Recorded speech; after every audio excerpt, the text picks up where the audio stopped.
Bonjour à tous. Le Rêve Guadeloupe a-t-il arrêté sa stratégie pour les prochaines municipales? L'opposition pointoise peut-elle se rassembler? Qui peut espérer déjouer les plans de Jacques Bangou en mars 2020? Harry Durimel, le leader du Rêve Guadeloupe, est l'invité de Questions sans détour.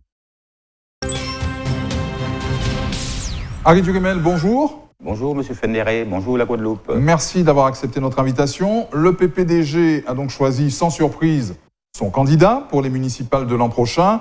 Ce sera Jacques Bangou. Les choses sérieuses peuvent enfin commencer pour vous?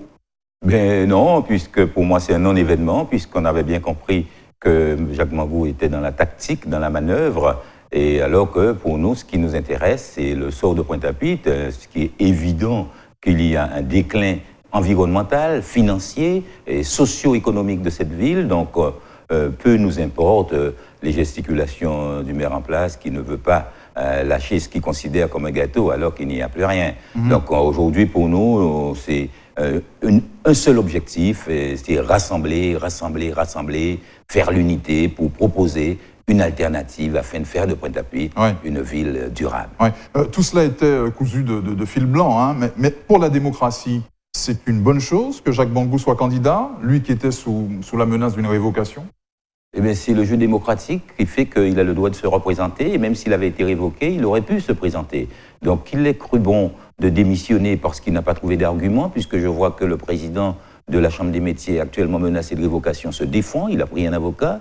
Du côté du maire de Pointe-à-Pitre, tel n'a pas été le cas. Lorsqu'on démissionne, lorsque menacé de révocation, on démissionne, c'est qu'on reconnaît avoir fauté. Et donc, avoir des choses à se reprocher, et ce n'est pas fini, puisqu'il y a une enquête en cours actuellement par le parquet financier, dont on devrait avoir des nouvelles incessamment sous peu. Je ne connais pas le rythme du temps judiciaire, mais je sais qu'il a du souci à se faire. Alors nous, on n'est pas rivés sur le destin d'un homme. On ne veut pas faire de cette affaire une affaire de politique ou de déchoucage ou de ciblant la personne de Jacques Bangou.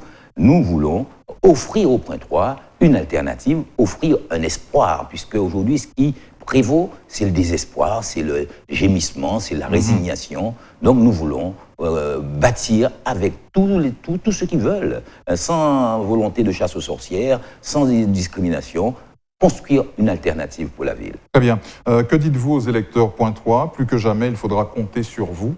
Mais ça fait 12 années que je défends les droits de la minorité, puisque nous sommes une minorité, et nous sommes actifs, et tout ce qui se passe aujourd'hui, nous n'avons eu cesse de le dénoncer. Cela fait au moins 12 ans que nous disons que le clientélisme nous conduit droit dans le mur, puisqu'il n'offre de solutions de travail, d'activité qu'au petit cercle des profiteurs et pas aux autres. Et en même temps, les choix socio-économiques qui sont faits, les choix d'aménagement qui sont faits, ne concourent pas à la redynamisation de la ville. Donc, comptez avec moi, mais je suis un élu qui remplit pleinement son mandat. Je fais autant que je peux. L'actuelle majorité municipale aura donc sa liste, à laquelle s'ajoutera une liste dissidente, celle de Marcel Sigiscard. Ça promet tout ça, hein? Bien sûr, puisque on peut lui reconnaître au moins à Marcel Sigiscard d'avoir eu le courage de dire ce que les autres disent tout bas, parce qu'il n'y en a pas un que vous rencontrez en aparté qui ne dénigre pas le maire démissionnaire, qui ne vous dit pas qu'il est têtu.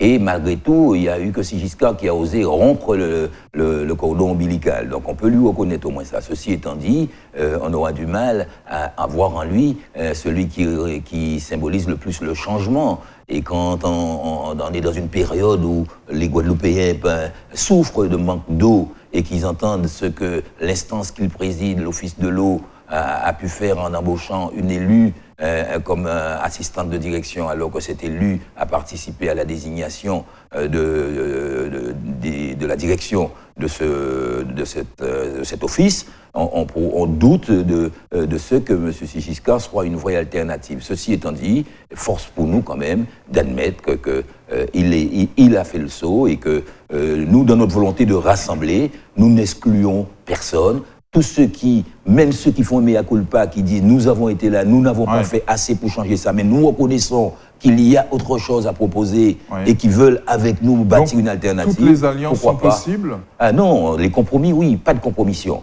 Les alliances sont possibles dès lors que quand je parle d'alliance, on ne parle pas d'alliance d'appareil, on parle d'alliance de Point 3. Nous n'allons pas faire de distinguo entre les Point 3 qui se disent volontaires et qui reconnaissent leurs erreurs et qui activement participent au changement. Si nous commençons à vouloir exclure, à vouloir discriminer, nous n'allons pas créer une ambiance, une atmosphère propice au rassemblement dont Pointe-à-Pitre a besoin. Cela étant dit, nous n'avons pas perdu la mémoire. Oui, donc votre stratégie, c'est rassembler, mais est-ce que vous y arrivez là? Mais on avance. C'est compliqué, hein? On avance, c'est compliqué parce que souvent les égos font que des gens ont des prétentions, des ambitions qui dépassent leur parcours, leur profil. Mais il m'appartient à moi puisque je suis l'élu d'opposition qui a depuis tantôt tenu la dragée haute et qui fait le plus de résultats à Pointe-à-Pitre. Je suis aussi un ancien fonctionnaire territorial. J'ai travaillé pendant 10 années comme directeur général des services dans une mairie, la mairie de Morne-à-l'Eau, où j'ai démissionné puisque je n'arrivais pas à accomplir les projets qui me tenaient à cœur. Donc, je suis devenu avocat depuis 27 ans. Et donc, aujourd'hui, je pense avoir l'expérience professionnelle, avoir la technicité, l'expertise et aussi une vision. Puisque aujourd'hui, tout le monde est écologiste. J'ai même entendu dans le camp adverse des gens prétendre vendre aujourd'hui de l'écologie, une sorte de greenwashing, une sorte de vert à tout prix, en toute sauce. Et donc, nous ne craignons pas que la photocopie puisse valoir mieux que l'original. Oui. Ayant toujours défendu la thèse de la valorisation de nos ressources, la thèse d'une ville tournée vers la mer, une ville qui valorise son patrimoine matériel et immatériel, ses ressources humaines, ses associations et autres, nous pensons que l'heure est arrivée pour que Pointe-à-Pitre puisse embrasser les enjeux de notre époque et qui feront d'elle une ville d'avenir, une ville d'innovation, et ce n'est pas du rêve. Et pour l'instant, vous n'arrivez pas à rassembler? Mais j'en ai rencontré pas mal qui me disent vouloir ce rassemblement. Il y a quelques ajustements à faire sur les distributions de responsabilités, mais je n'ai pas rencontré qui conteste la légitimité d'Harry Durimel à conduire une liste de rassemblement à Pointe-à-Pitre. Visiblement, les choses n'ont pas l'air de s'améliorer. À Pointe-à-Pitre, on le voit avec la course Amiens et ce bras de fer avec la CEMAG, entre la CEMAG et la ville. Mais oui, mais tout cela procède de la même catastrophe. C'est pour ça que lorsqu'on entend des gens sur un micro-trottoir dire que par sentiment, par affection, ils vont continuer à voter, il faut qu'on sorte ces mécanismes d'affect de notre raisonnement, puisque aujourd'hui, l'État serait susceptible d'accompagner Pointe-à-Pitre à travers un plan de redressement. Donc il s'agit de ne pas se tromper. Il ne s'agit pas de faire un choix d'affection, il s'agit aujourd'hui de construire un projet, d'être crédible, puisque on ne pourra pas réussir sans l'aide de l'État, on ne pourra pas réussir sans l'aide de la région, et on ne pourra pas réussir sans l'aide des acteurs privés, des acteurs économiques privés qui agissent dans la ville et qui souffrent dans la ville. Oui. Donc, il faut que nous créions, que nous rétablissions la confiance. Or, aujourd'hui, comment comprendre qu'un État puisse passer un quelconque accord avec une ville qui commettrait l'erreur de remettre à la tête de cette ville celui qui en a causé la mort pratiquement. Aujourd'hui, on nous annonce un déficit qui va aller peut-être jusqu'à 90 millions d'euros à la fin de l'année. Alors, non, moi je suis convaincu, je crois en l'intelligence populaire, je crois en l'intelligence collective. Et aujourd'hui, il s'agit de ne pas se tromper et d'être crédible. Ouais. Oui, il s'agit d'être crédible et nous ne le serions pas si nous commettions l'erreur de retourner, de remettre au pouvoir ceux qui ont enseveli cette ville. Le DG de la CEMAG a été cash, pas de nouveaux travaux à la course Amiens, tant que la ville ne paiera pas ses dettes, il a raison. Mais bien sûr, la course Amiens a été oubliée de toutes les rénovations urbaines et de la prise en considération des espaces, de l'environnement, de la culture, de l'économie. C'est une zone oubliée. Moi, je vous dis, chaque samedi, je passe dans les quartiers et je visite de fond en comble les quartiers. Et quand je vois le potentiel artistique et culturel de Fontlhogier, quand je vois à Amiens l'héritage historique à côté de Darboussier, du Mact et autres, dans quel état de délabrement c'est, les canaux qui conduisent l'eau des grands fonds vers la mer qui sont obstrués depuis tantôt, il y a une négligence, un oubli, et j'invite les citoyens de cette zone à ne pas se résigner, à ne pas se contenter de gémir et de dire « oui, on nous a oubliés, nous ne voterons pour personne ». C'est l'abstention qui a conduit à cette situation, puisque aux dernières élections, le maire en place a été élu avec 3 326 voix. Sur 13 000 inscrits, il n'y a que 7 000 personnes qui sont allées voter. Donc ceux qui ne vont pas voter, ils doivent se regarder en face et se dire aujourd'hui, que puis-je faire pour sauver ma ville et la retirer des mains de ceux qui ne voient que ceux qui leur donnent ce sucre. Vous êtes donc à fond dans cette pré-campagne à Pointe-à-Pitre, Harry Durimel, moins disponible du coup pour le dossier du chlordécone? Pas du tout, c'est que c'est pas une obsession. J'ai porté ce dossier un peu seul avec quelques amis pendant une vingtaine d'années. Et aujourd'hui, je me rends compte qu'il a suffi qu'au niveau national, que le déclic se fasse et qu'on reconnaisse que nous sommes victimes d'un grave empoisonnement multiséculaire pour que les Guadeloupéens se réveillent. Je suis quand même fier d'avoir tenu tête, d'avoir résisté et de faire qu'aujourd'hui, ça soit devenu un problème national pour nous. Et donc, j'ai moins à faire aujourd'hui qu'hier.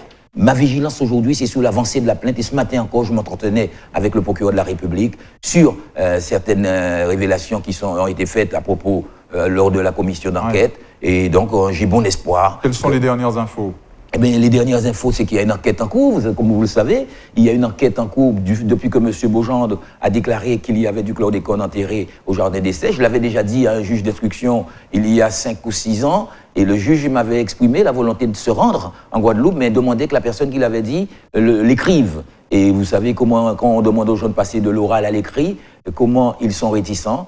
Monsieur Beaugendre a mis le pied dans le plat. J'espère qu'il sait de quoi il parle et que l'enquête nous permettra de trouver ce gisement de poison qu'il y a dans nos sols. En tout cas, vous êtes satisfait de l'évolution des choses? Je suis satisfait parce qu'on a connu des gouvernements de gauche dont j'étais censé être plus proche. On a eu des ministres guadeloupéens qui nous ont plutôt invectivés lorsque nous avons fait annuler l'arrêté qui autorisait l'épandage aérien par dérogation en Guadeloupe. Et aucun d'entre eux n'a posé le problème du chlordécone comme on le voit aujourd'hui. On peut être surpris que ce soit un gouvernement néolibéral, mais M. Macron est le seul président de la République aujourd'hui qui a dit que l'État a commis une faute dans ce dossier. Donc une commission d'enquête est en cours, donc mon comportement n'est pas le même puisque j'ai une oreille attentive.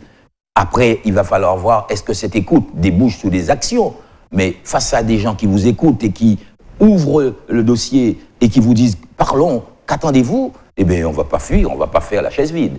Merci Harry Durimel d'avoir été notre invité dans cette émission. Merci à vous de nous avoir suivis et pour votre fidélité.